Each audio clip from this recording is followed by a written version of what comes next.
Good morning. Today is March the 11th, 2024. For the last few weeks, and we just went through our new moon in Pisces yesterday.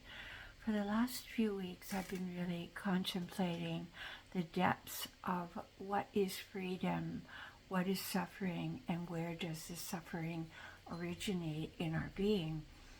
And I realized that a lot of our suffering is originating from memory. And sometimes suffering can even originate from a good memory, a happy memory, a memory of riding a horse across an exquisite valley with pine trees all around you and smelling the air.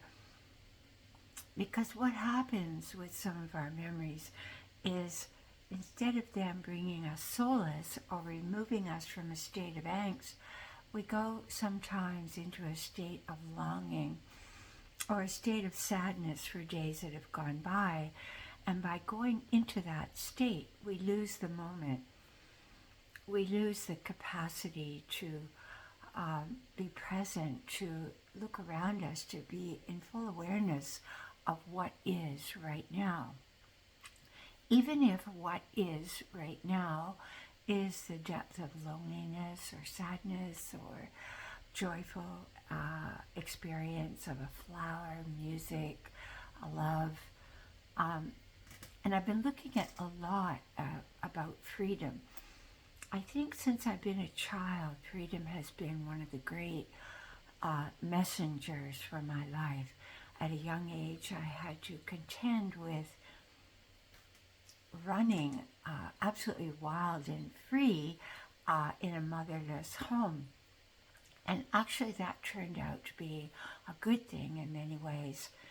I was writing on my page the other day that all experiences that happen to us, all occurrences, originate from goodness. So even what appears bad, suffering, loss, abandonment, an angry parent, if we really go to the core of how it affected us and why we ended up in that circumstance and what is our perspective on that situation, we can actually free ourselves from the manacles of that memory, of that imprint on our psychological part of our being.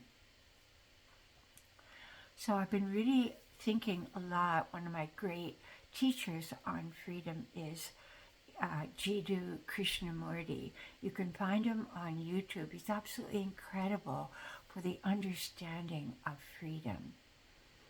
My own personal freedom, I am seeking at this time in my life a greater capability to stand back from the people in my life, what's occurring in my life, what their actions are, because I realize I go into bondage with what's going on politically or what's going on in my life at a soul level with people that are closest to me, how I get attached to their actions, and in so doing lose myself in their misdemeanors or their choices or their expressions of life, which are quite alien to who I am.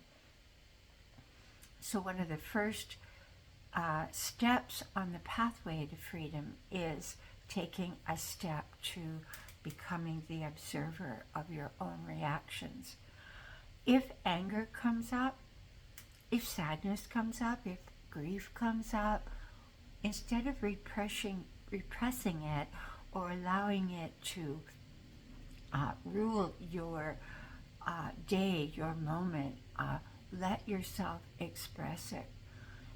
If it's someone that's crossed over, take out their picture and let yourself express to that person what you felt. If you're feeling incredible grief, cry. If you're feeling an incredible sense of loneliness, hold yourself close and ask your guides and your inner being to emerge and let yourself feel the comfort from yourself. Lately, I have felt at many times incredibly dealing with the fact that I am core level a solitary being. And the older I get, the more solitary I become. Rather than letting that become a wall between myself and others, I realize it's giving me a greater and deeper self-understanding, which in turn is allowing me not to be so affected by the actions of others and what's going on in the outside world.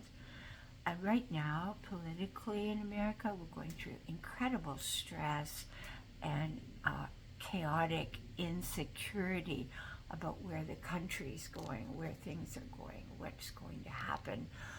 Are we going to have a dictatorship, or are we going to have a continuation of something that feels more normalized?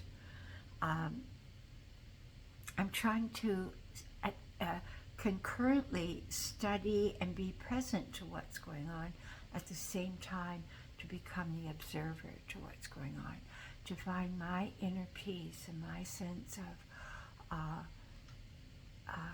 gentle knowing that life is good, that there is a goodness to all that's happening, even through the apparent divergence from the path of what I consider to be the path of love and compassion and wisdom at this time with humanity. And I ask myself, was it ever occurring, or is that just my Piscean dream? I'm also feeling a liberation from what's going on in my personal life and in my life with the world.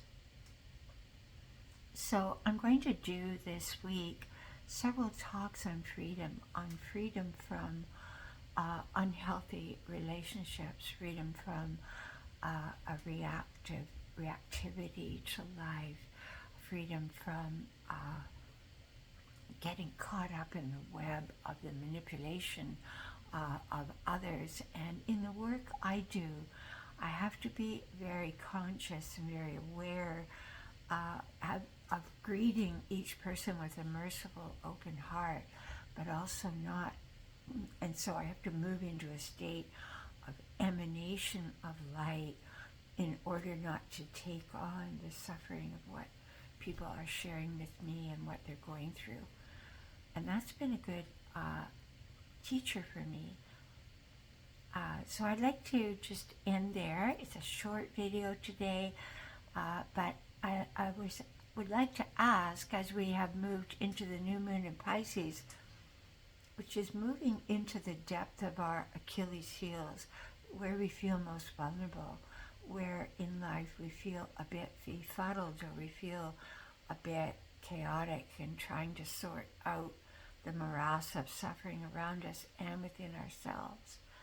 I'd like to ask that you contemplate what is freedom for you. What do you consider to be freedom? And I deeply appreciate your comments. I like my page to be interactive, to be inclusive. I like my page to be everybody's sharing from the depths of their heart, because I learn as much from all of you as you may glean from a few of my words here. If you'd like to know more about me or about my readings, you can find me on my websites, angelicmercy.com, and my email is angelicmercy44@gmail.com. And again, my name is Elizabeth de Vries Ridgway. That is my last name, but I don't use the last name simply because I no longer associate with that marriage, which was many, many moons ago. So I just use my first two names, Elizabeth de Vries. Thank you. God be with you, and may you have a glorious week. Thank you. And I would like to add that with this new moon in Pisces, it might be a great time to write down your innermost heartfelt longings and dreams. Pisces is about the dream world, about the Neptunian part of ourself that is undefined and free and magical and imaginative. Thank you, and God be with you.